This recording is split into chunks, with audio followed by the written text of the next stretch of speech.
இப்ப என்ன சொல்றாங்க, நெல் கொள்முதல்லையும் ஒரு வருஷத்துக்கு இதை இவ்வளவுதான் கொள்முதல் பண்ணுவோம், அதுக்கு மேல நான் கொள்முதல் பண்ண மாட்டேன் அப்படின்னு மத்திய அரசு சொல்லும் போது அதை வாங்கக்கூடிய உரிமை ஸ்டேட் கவர்மெண்ட் கிடையாது.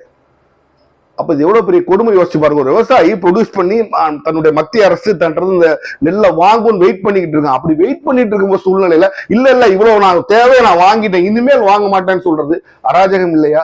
கேட்டா அவங்க சொல்றாங்க, நாங்க சொல்ற கிராப்புகள்லாம் நீங்க கிராப் டைவர்சிபிகேஷன், வெறும் அரிசி அவளுக்கு எல்லாத்தையும் நாங்க சொல்ற மாதிரி விளைங்கன்னா, ஒரு விவசாயிக்கு தன் நிலத்தில் என்ன விளைக்கணுங்கிற உரிமையை கூட பாருங்க அவன் கொடுக்க மாட்டேங்கிறான்.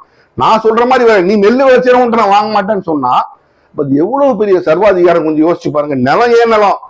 நான் சும்மா ஒண்ணு எனக்கு கொடுக்கல, நான் காசு கொடுத்து விதை வாங்கி, நான் காசு கொடுத்து யூரியா வாங்கி, நான் காசு கொடுத்து தண்ணி வாங்கி பாய்ச்சி எல்லாம் பண்ணி, நான் கஷ்டப்பட்டு என் உழைப்பை சிந்தி ரத்தத்தை சிந்தி நான் நெல் விளைச்சோம்னா அதை நீ வாங்க மாட்டேன்னு சொன்னேன்னா, நீ நான் சொல்ற கிராப்பை போடு, நான் வாங்க மாட்டேன், இவ்வளவுதான் ஒரு வருஷத்துக்கு வாங்குவேன், அந்த டார்கெட் அச்சீவ் பண்ணிட்டுனா நான் வாங்க மாட்டேன், ஊக்கத்தொகை கொடுக்க ஸ்டேட் கவர்மெண்ட் கொடுக்கறது நிப்பாட்டு அப்படின்னு சொன்னேன். அது எவ்வளவு பெரிய சர்வாதிகாரம். விவசாய மக்கள் ஒரு நிமிடம் யோசிச்சு பார்க்கணும். இந்த சர்வாதிகாரத்துக்கு ஒரு முறை நாம் அடிபணிந்தோம் என்றால் நிச்சயமாக இது தொடர்ந்து நடந்துட்டு தான் இருக்கும்.